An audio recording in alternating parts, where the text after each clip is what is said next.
من نیوشا هستم، یک بازیگر مهاجر. به کانال من خوش اومدین.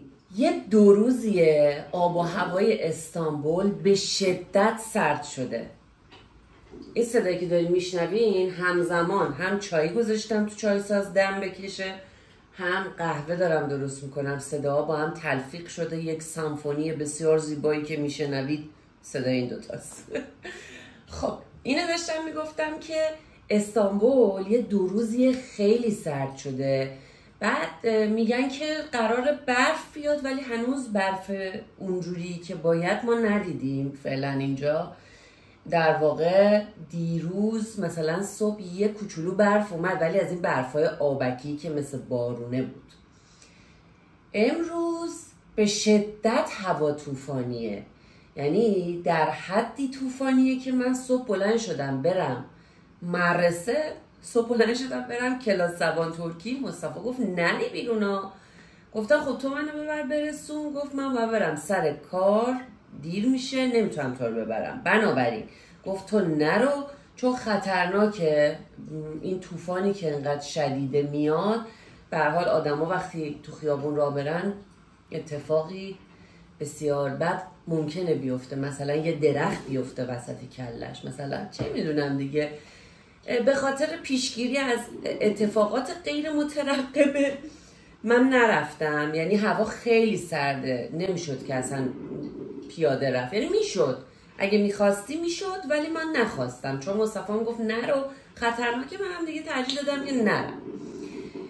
حالا میخوام یه چیزی براتون تعریف کنم. دیروز ما سر کلاس صحبتمون سر چی بود؟ سر این بود که از وقتی که ما اومدیم مثلا یک کشور دیگه، از وقتی که ما اومدیم ترکیه، چه کلمات ترکی رو اشتباه به کار بردیم که باعث خنده دیگران شده، باعث مثلا این شده که طرف مقابل هنگ کنه. بعد من یادم اومد که برای من 2 بار این اتفاق افتاده، حداقل 2 بارش یادم اومد. این 2 بار تو کلاس تعریف کردم، گفتم شاید برای شما هم جالب باشه براتون تعریف کنم. ببینید، چنگال به ترکی میشه چاتال، بعد شغال میشه چاکال. خب بعد ما رفته بودیم آیوالی، ما یه مدت آیوالی کلا زندگی میکردیم دیگه. اون اوایل که رفته بودیم هنوز در واقع مستقر نشده بودیم، خونه برامون نگرفته بودن. اینجا باید اینو اضافه کنم، خیلیاتون پرسیدین که شغل مصطفی چیه.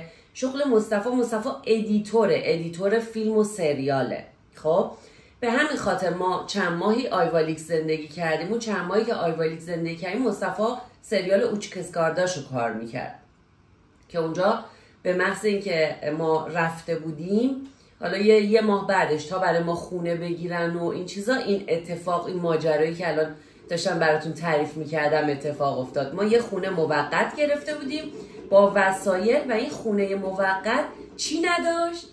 آقا چنگال نداشت. من رفتم به این صاحبخونه بگم که یه 2 تا چنگال حداقل به ما بده.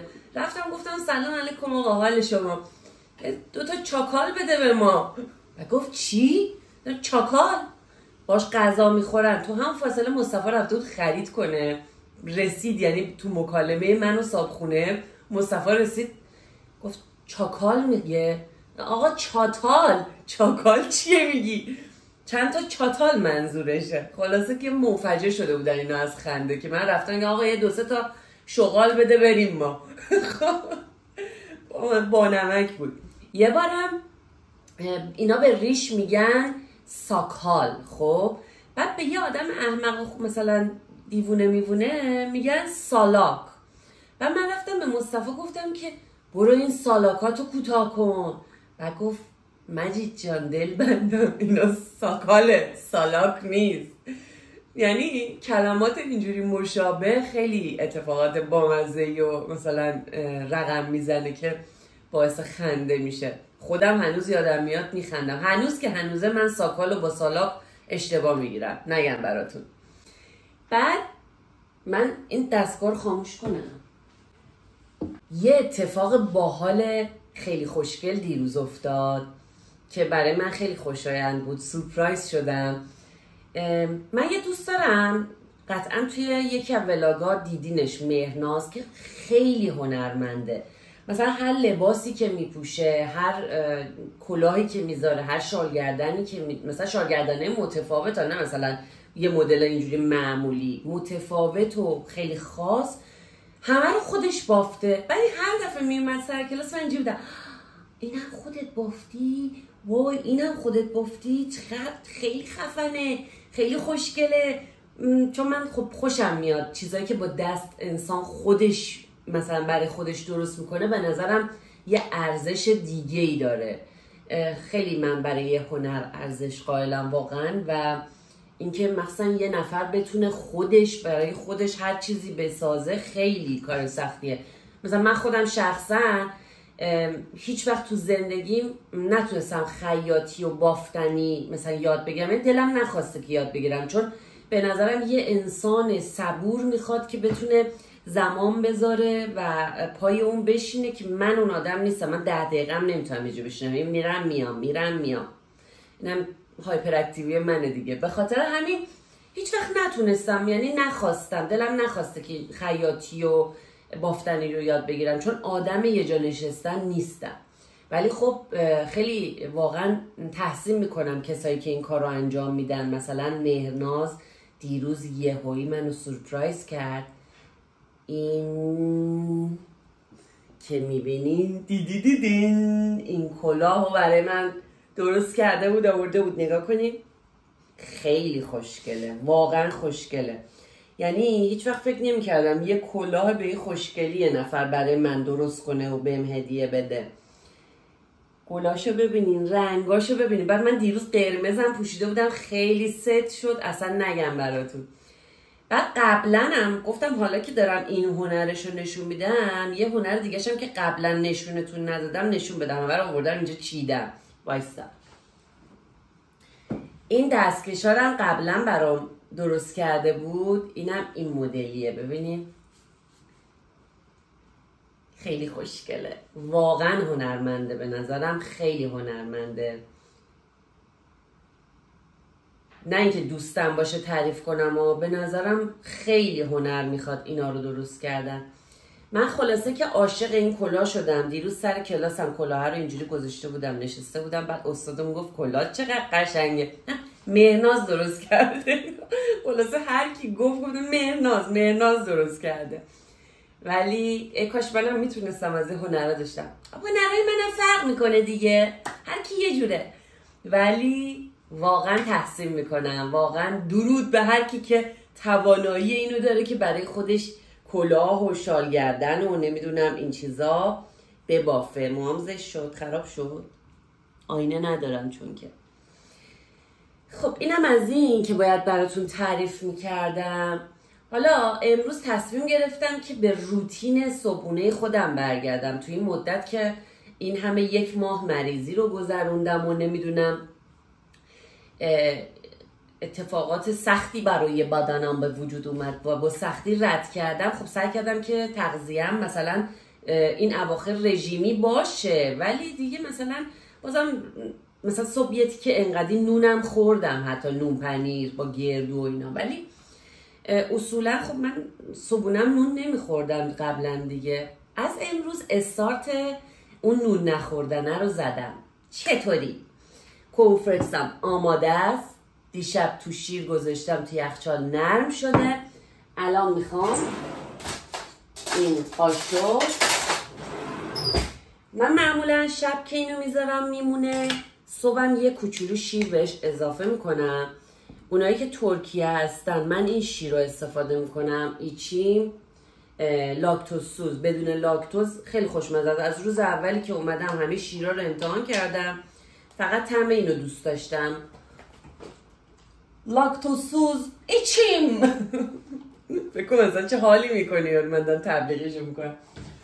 بعد عسل اضافه میکنم بهش، 1 قاشق بزرگ، چون این عسلام ارگانیکه.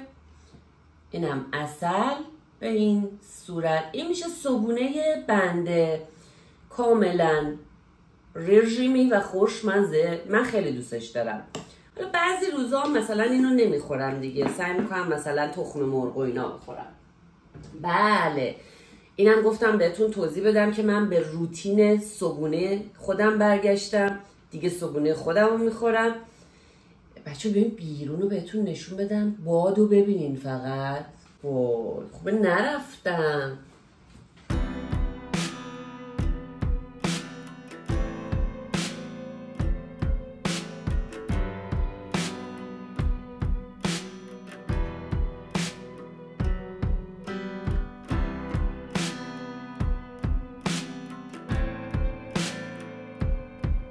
خیلی خوشحال و خرسندم که نرفتم کلاس، به خاطر اینکه سرما مهم نبود ولی باد مهم بود. حالا هی میخواد یارو عذاب وجدانش رو درست کنه. نرفتی دیگه، وجدان چرا ناراحته؟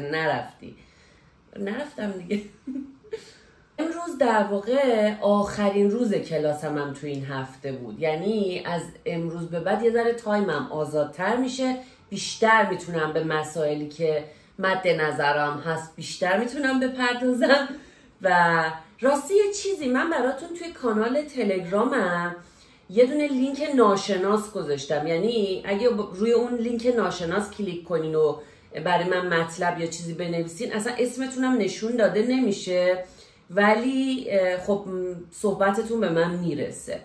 من توی اینستاگرامم این یه دونه چیز گذاشتم، یه متنی گذاشتم، گفتم که خاطراتتون، حالا یا داستانی از کسی مثلا شنیدین، خاطرات خنده‌دار، گریه‌دار، هر چیزی میتونه باشه، یا یه صحبتی که از یه نفری شنیدی برات جذاب اومده یا اصلا دوست داری برای یکی تعریف کنی، هم میتونید توی دایرکت اینستاگرام به صورت وایس یا حتی تکست بنویسین، یا میتونید برید تو تلگرام اون ربات ناشناس رو بزنین به صورت ناشناس برای من بنویسید. چون در هر صورت چه به صورت ناشناس بنویسید چه به صورت شناس بنویسید، من اسمی از هیچ کسی نمیارم، فقط داستانا رو لازم دارم که باهاش میخوام یه برنامه درست کنم. بعد امیدوارم با من همکاری کنید. من نیازمند داستانهایتان هستم. لطفاً من را یاری بفرمایید. من همکنون به یاری شما خیلی نیازمندم. ما اینجا زحمت میکشیم آقا، کمک کنین به من.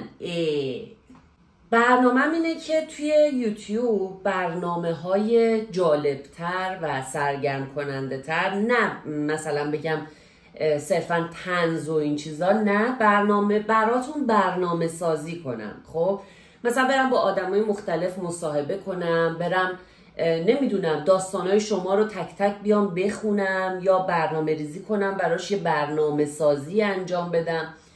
یه همچین چیزایی تو ذهنمه که به کمک شما واقعا نیاز دارم. به همین خاطر این لینک ناشناس رو درست کردم، یا توی اینستاگرام ازتون خواستم که مثلا داستاناتون رو برای من بفرستید. اینجوری هر چقدر که شما بیشتر با من همکاری کنین، بیشتر میتونیم با هم دیگه در ارتباط باشیم و صحبت کنیم. الان امروز صبح 2 نفر برای من داستان فرستادن توی اینستاگرام. خب بعضی‌ها مثلا اومدن نوشتن که لینک ناشناس بذار. به همین خاطر من رفتم کلی تلاش کردم این لینک رو ساختم و براتون توی کانال تلگرامم گذاشتم. بچه‌ها کانال تلگرامم توی دیسکریپشن هست، اینستاگرامم هم هست، هم اونجا میتونید جوین بشین، هم میتونید اینستامو فالو کنید. بعد اینکه مرسی از همراهیتون، من برم صبحونه بخورم.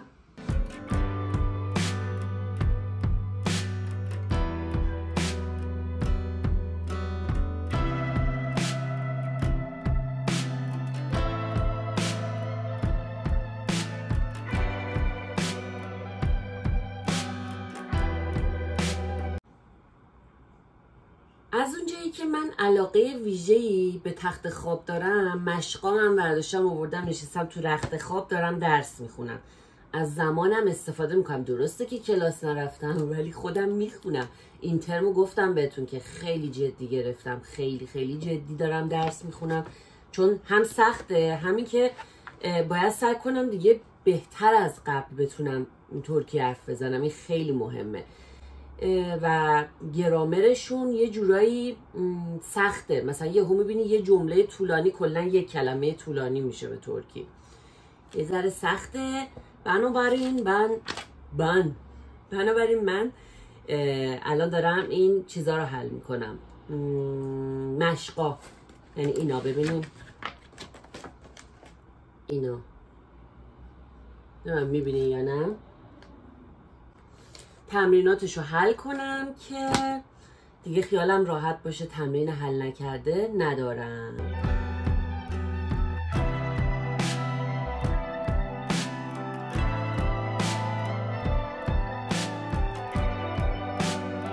اصلا هم شلخته نیستم. من از اول که درس خوندم کتابم اگه نوشته زیاد توش نداشت هیچ وقت موفق نمی شدم.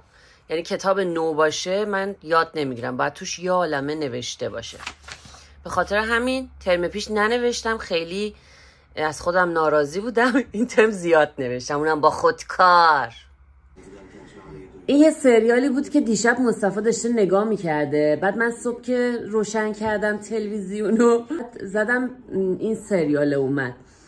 بعدن هیچی دیگه، یه ذرهشو نگاه کردم و اومدم لای پنجره دارم بیرون رو نگاه میکنم.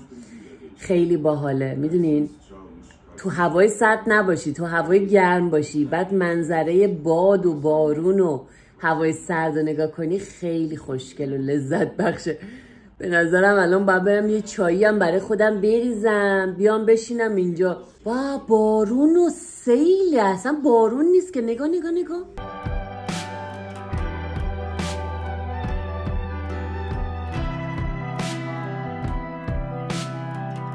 هر دفعه بیشتر به این نتیجه میرسم که چقدر کار خوبی کردم نرفتم. در ادامه روز کلی کار دارم، باید برم در واقع بشینم ادیت کنم. میدونید که ادیتور این ویدیوهایی که در واقع توی یوتیوبم میذارم خودمم و هم ویدیو میگیرم هم ادیت میکنم هم درس میخونم. ما خیلی زحمت میکشیم اینجا، ولی واقعا من تمام ساعتام پره، یعنی هیچ تایم خالی ندارم. با اینکه الان درآمدی ندارم ولی واقعا یه کوچولو هم تایم خالی ندارم. فقط در حال تلاش و کوششم برای اینکه امیدوارم که توی یوتیوب بتونم به یه درآمد بالایی برسم، چون که من به یوتیوب دارم به عنوان یه شغل همچنان نگاه میکنم، نه یه تفریح، و زمان منو میگیره. شاید از خیلیا بپرسین، مثلا بگی که طرف یوتیوبره، مثلا به یه دور و اطرافیان من بپرسی مثلا بگه نه مگه یوتیوبری هم شد شغل؟ مگه چون تو خونه است مثلا این شغل نیست؟ چرا دیگه شغل دیگه. من دارم سعی میکنم که از این راه درآمدزایی داشته باشم، بنابراین شغل من محسوب میشه. یعنی من قبلا از بازیگری پول در می آوردم، الان میخوام از یوتیوب پول در بیارم، بنابراین یوتیوب میشه شغل من. پس من میرم پای شغلم میشینم ادیتمو میکنم. مرسی که با من همراه بودین. امیدوارم که امروزم کنار من بهتون خوش گذشته باشه. یادتون نره که خیلی دوستتون دارم. لایک، کامنت، سابسکرایب. Love you همتون و بای بای.